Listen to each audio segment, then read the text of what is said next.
Hey everyone, we are super excited to be spreading awareness and destigmatizing mental health in the Black and Brown communities. This podcast is a safe place for us to discuss our adversities and even our shortcomings. We all have a story. Just remember, no matter what we go through, our story goes on. What's up, everyone? I am so excited to finally be back. We are jumping into season 3, episode 1. And for those who are watching, you can see I'm solo on the couch today. And of course, for those who are listening, we do not have Jo with us for now.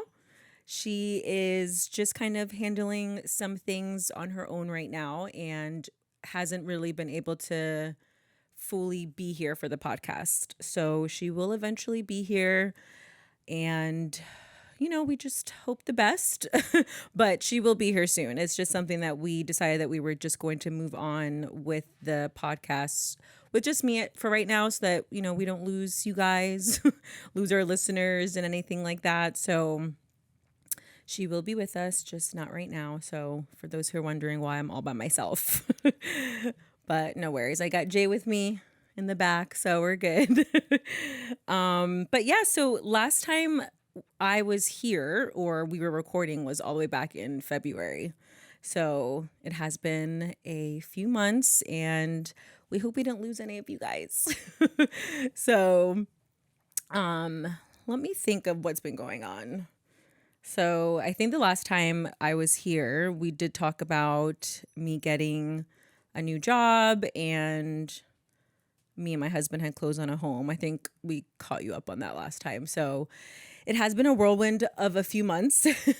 I was adjusting to, I kind of am still adjusting, but I have a new job, and that has definitely been an adjustment because I'm now in like a group practice, a private practice, and that's really different for those who are therapists who understand. It's a fee-for-service position, so it basically means that I'm paid per client, and if a client does not show or they cancel, I don't get paid. So as opposed to before, I was working for a nonprofit organization, and I was getting paid salary every 2 weeks, like no matter what. Even if I saw one client, I would still get paid. I know a lot of people are like, wouldn't that have been better? And like, yes and no, because there's a lot of perks to working in private practice, like a lot of pros, the flexibility, the making my own hours. I have full control of my caseload, and as opposed to working for a bigger organization or agency, you're kind of bound to their rules, their policies, everything like that. So, but I've been there since February, and I love the practice. It just has been an adjustment financially, but other than that, everything is really great, and I really love my clients, and I'm working primarily with military as well, which was a huge adjustment as too, because I've never really worked with a specific population before in terms of like that kind of clientele, so I work with a lot of military active duty members, some of them like spouses as well, or their kids, but I think I maybe have like 2 or 3 clients that are not military. The rest are.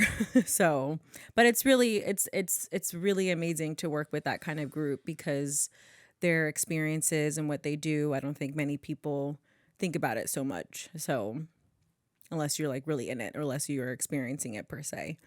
But yeah, so that's what's going on with me job wise, and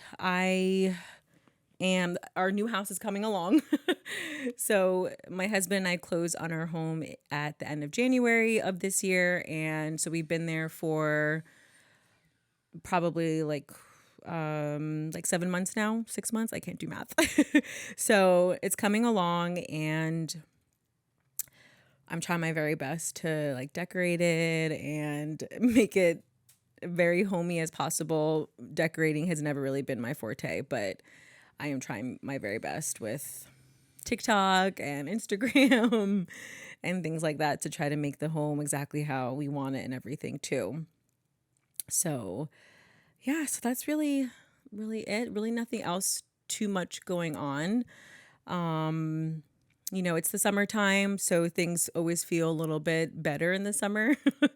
And that's actually something else too with the private practice is that a lot of clients tend to fall out in the summertime. In the field, we kind of call it like a summer lull, kind of just not as fast paced or not as busy in the summer because people are very busy in the summer. People are going on vacations. Honestly, people feel better in the summer. Longer days, more sunshine, warmer weather, especially for us on the East Coast here. So it's like kind of interesting when you put it in perspective about how much I feel like weather and the sun can affect a person's mental health. So, but I was like just telling Jay before, our producer, that I was like, last time I was here, I was wearing like sweaters and long sleeves, and now I'm in a bodysuit that's a tank top. So, but yeah, so then that's really it. I'm trying to think of anything else to catch you guys up on, but that's really it.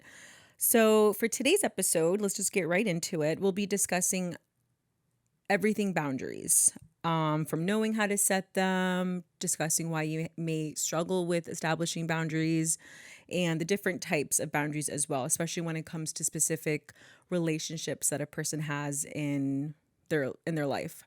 So I feel that Joe and I have spoke on boundaries briefly before, but we've never made it a full episode. And I think boundaries is just important all around. So I know that we've talked about it before, like I said, but it's just not, I wanted to make it a full episode because I really do believe it's super important and it's talked about a lot. And I think now with social media and everything that people are open to having that discussion about basically whatever. And boundaries is a huge one that I've noticed. So what are boundaries? We've all heard the word before, but many people don't necessarily know what that means or what that even looks like. Many people define it differently, but I like to think of boundaries as personal limits that you establish with the people in your life. They're basically the unwritten rules to help separate you and make you feel safe and comfortable. I also believe that boundaries are a way to take care of yourself and not other people, and that's why it's so important. And like I said, everybody defines boundaries differently. And I think that the reason why people define them differently is based on their own experiences and just based on how they look at the world, really, too. So for those who, I guess, kind of struggle with setting boundaries, the question really can be is when do we know we have to set boundaries in a sense? Because I think a lot of times people tend to believe that boundaries are something that are just innate, that people just should have or already have in their life, and that it's just kind of there because they're kind of like I said, unwritten rules. And if you speak to someone or if you let them know how you feel, people might think that that's a boundary, but not always. And usually boundaries don't really come up in a person's life unless they're challenged or something happened that they feel like, okay, that didn't make me feel right. Or I don't feel really great about this or that person. And then that's when it usually comes up. So I believe the first step to knowing when do we know when to set boundaries, I believe that self-reflection is the first step, really. And excuse me, how can we know to set boundaries without really thinking about our interactions with people and how those interactions actually make us feel, though, because that's really important. We all have interactions. We all have conversations with the people in our life, and self-reflection can really make us think a little bit deeper on how we feel when we're around those kind of people, how that person, basically like, do I feel comfortable after being with this person? Do I feel comfortable after that specific situation? So that's kind of going into step number 2, which is to evaluate the relationships in your life. Different relationships require different boundaries. And it's important to recognize how each of them really kind of affect you in a sense. So, for example, you may want to set a boundary with your coworker. And that boundary may look like, let's say that they're calling you at specific hours of the day or night, or maybe they kind of touch you inappropriately. And we'll get into that as well in terms of the types of boundaries. But those kind of boundaries are probably going to be different than how you're going to set them with your partner or with a friend. And that's kind of why I said evaluate the relationships in your life, because of course, depending on the relationship with this person, which then equals what the boundary is actually going to look like. So some moving on with some signs to look out for that may alert you it's time to set the boundaries. Okay. So one is saying yes a lot to please others. So people pleasing in general. If you're noticing that you are saying yes to specific people or specific situations that you know 100% that you're not really into, it may be a time to take a step back and evaluate, is it time to set a boundary right now? And people pleasing in general is something that I think is a huge sign of having to set boundaries. And it can even be in the smallest situations where you're realizing that you're people pleasing.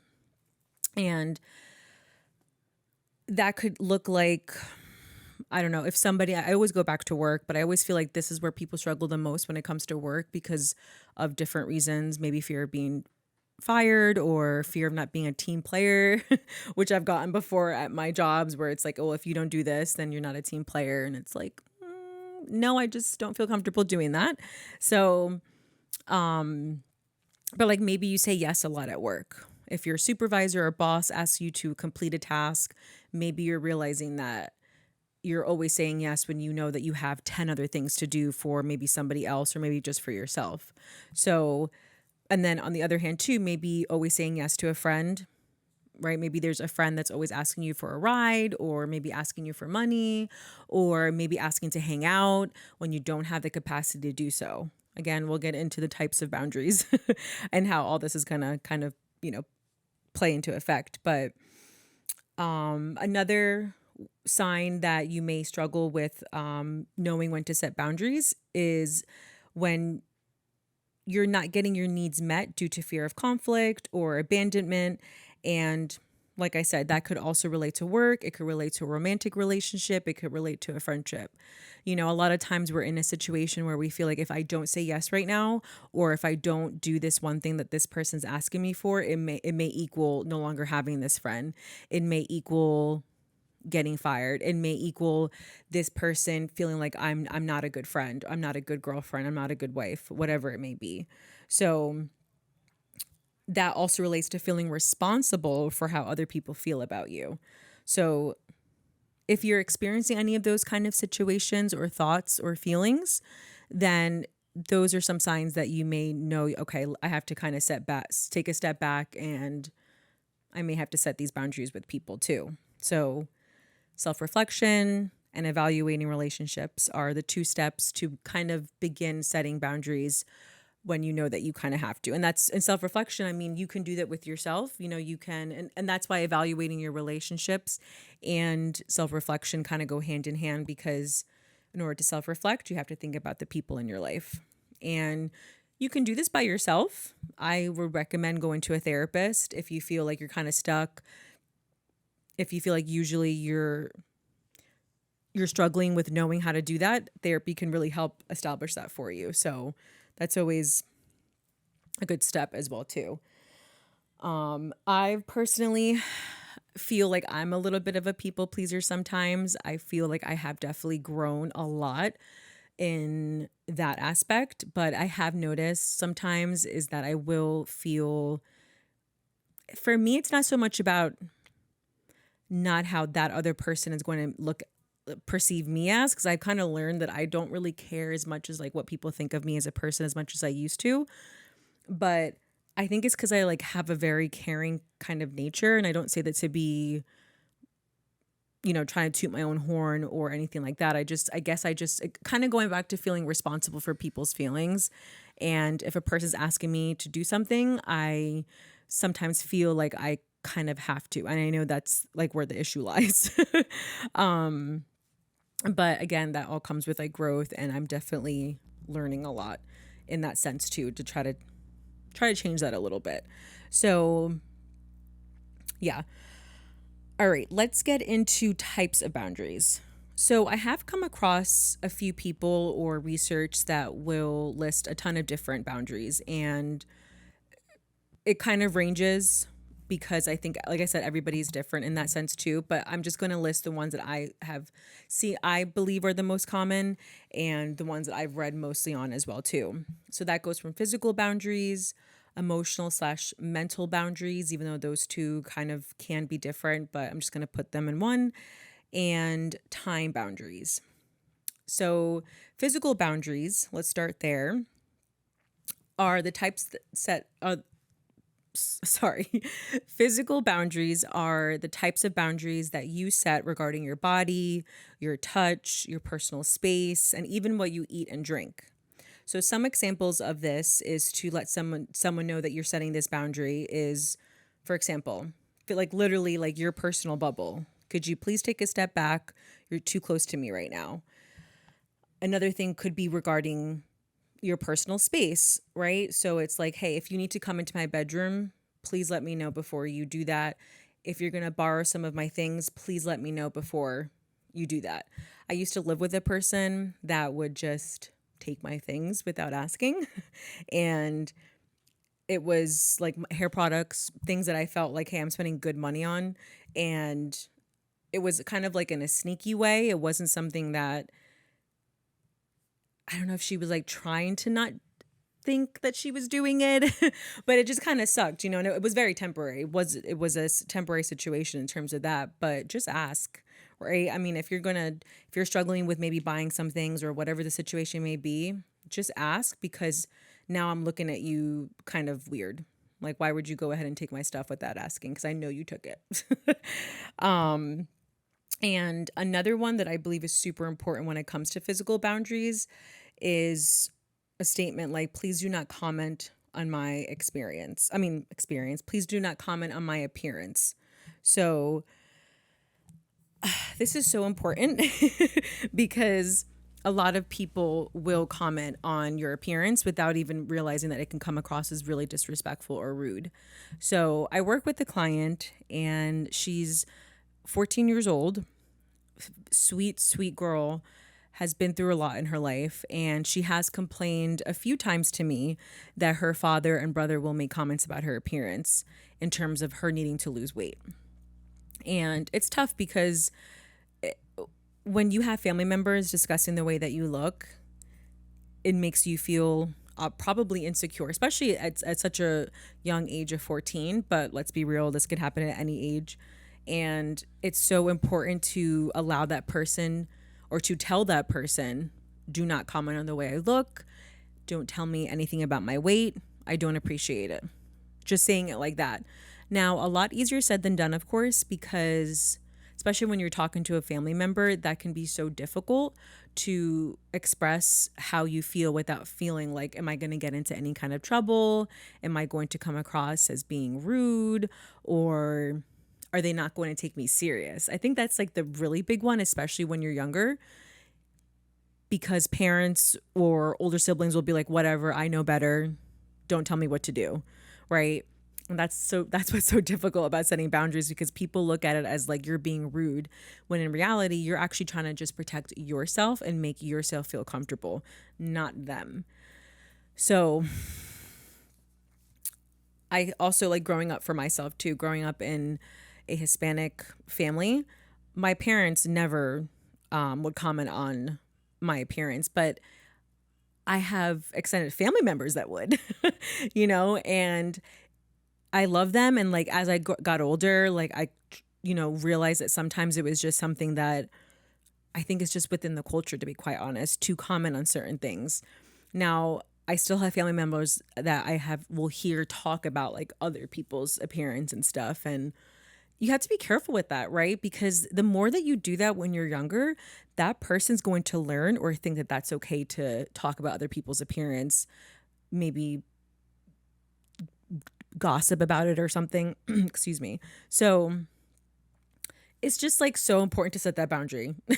And as a young female, I'm saying if you're young, like the client that I just spoke about, and if you're as you're getting older, like I know it's so hard to sit there and be that assertive with your parents, with your cousins, with your aunts, with your uncles, but that's a huge one. So that's physical boundaries. Now, emotional boundaries is the next one. And these are the types of boundaries you set regarding what you're comfortable in sharing or maybe not sharing in that moment. It's also when you choose to take on or not take on other people's burdens when you don't have the capacity to do so. And then also perhaps not engaging in triggering conversations. So basically making sure that your feelings are going to be validated in that moment. So one example or one statement you can say is, for example, if you're going to be disrespectful, I'm not going to have this conversation anymore. Another example might be, I appreciate you reaching out to me, but I don't have the capacity right now to discuss this. And then another simple sentence or example could be, I will reach out when I'm ready, or simply as I'm not comfortable in discussing this right now. So those are all emotional boundaries that, or not all, but those are some examples that I think are important to set. And a lot of times, right, when we have friends or even family members, we want to reach out to them, we want to text, we want to call, especially if you're going through something difficult, right? Let's say that you just found out that you got fired, or let's say that you are going through a really difficult time with your partner and you feel like, all right, I need to call my best friend right now.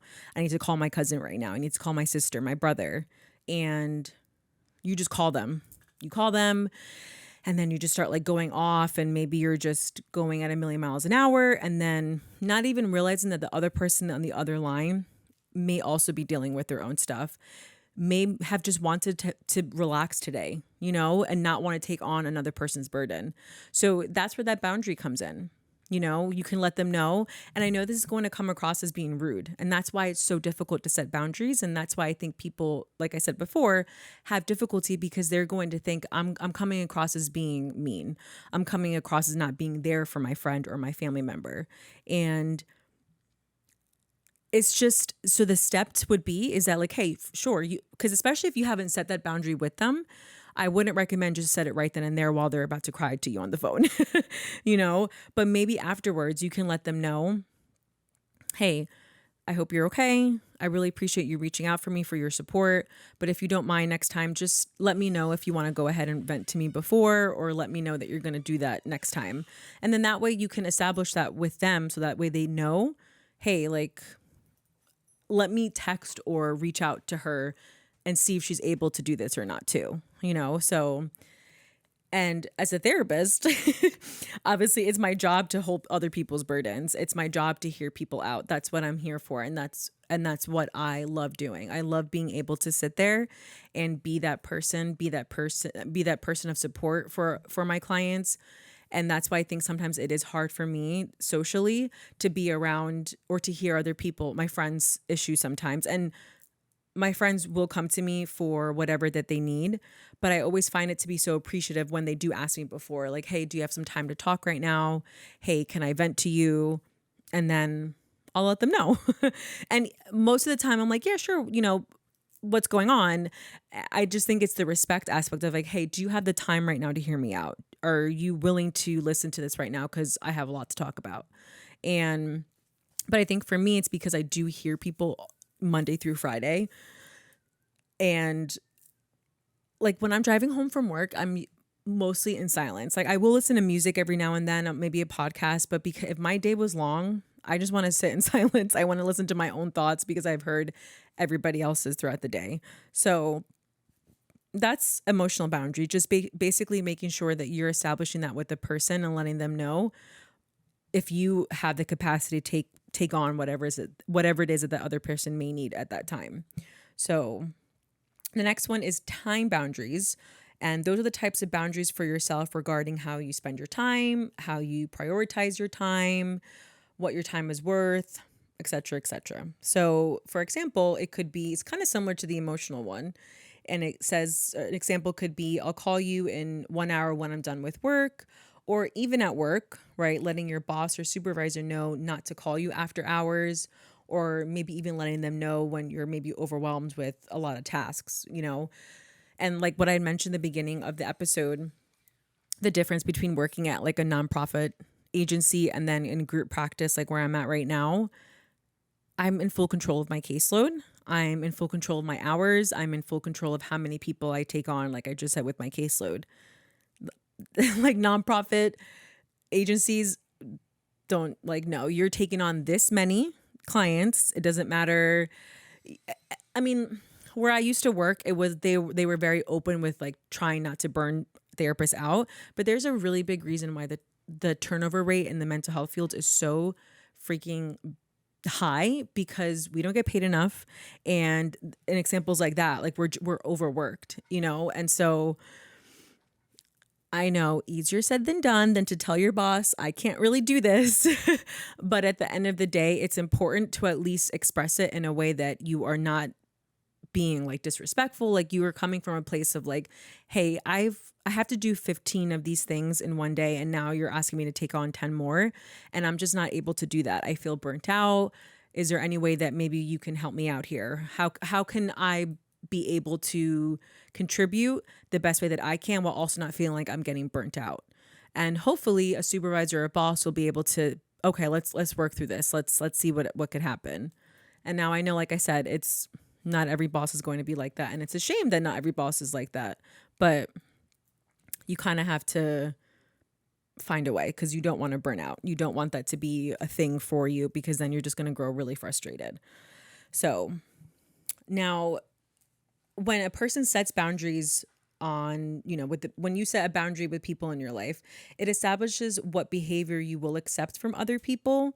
And it also establishes what behavior other people can expect from you. Like I have a friend of mine that I don't know if she like does this on purpose, but she has boundaries all the time, like because it's me and two of my friends, and it's like the three of us, and I could just tell on the way that she interacts with us, the way that she communicates with us. So she has very strong and healthy boundaries. And I think like if anyone didn't really know her, they may think it's coming across as rude, and I don't even know if she knows that that's what she's doing, but I know in a way that I'm like, okay, she has really good boundaries and good healthy boundaries with her friends, because that's why she's able to say exactly what she wants, exactly what she needs, exactly how it's going to go. And there's really no, oh, I'm sorry at the end of a sentence, or if you don't mind, or you know what I mean? It seems like she's got her shit together in that sense, which is good. But, so a couple of steps where you're able to start, right? So we talked a little bit about the types of boundaries, when you may struggle with setting them.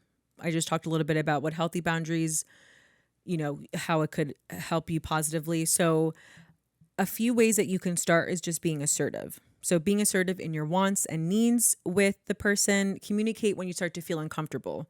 So if you know that you're with a person or with a friend, a coworker, a partner, and whether you talked about something or maybe they did something physically or they're not respecting your time, let them know and be assertive in it, because that's how you can start, and they know immediately not to necessarily do that. So, and then on the other thing you can do, if you can, start as early as possible. Let them know exactly your limits, and this may relate to those just starting a friendship or a relationship. So if you are starting to date someone new, or you're starting to establish a friendship with another person, it's good to start off immediately. Now, I'm not saying like bring like a whole notebook and say like, this is what I need from you. But the moment that you kind of see something that you feel is not 100% comfortable, or something that you feel like, hey, I'm not really into this, let them know. Again, be assertive and start as early as possible. So that way you can avoid feeling responsible for their feelings if you waited too late or anything like that too. And it's going to be difficult to start that, but it's like ripping a Band-Aid. The first time you do it, it'll be easier as you go. And it's also about being consistent. And it's kind of like also with the assertiveness, if you're consistent with it, then they'll know, the other person will know, okay, that wasn't just a one-time thing. It was an ongoing thing. And that's really important. It will being consistent will basically assure the other person knows that these boundaries will have to stay in place. And the last one I always say is just to like meditate on it. Like meditation is important because it allows you to feel calm and more present. And if you feel that like setting boundaries increases your anxiety, makes you feel more worried, then meditation can actually really help you center yourself too.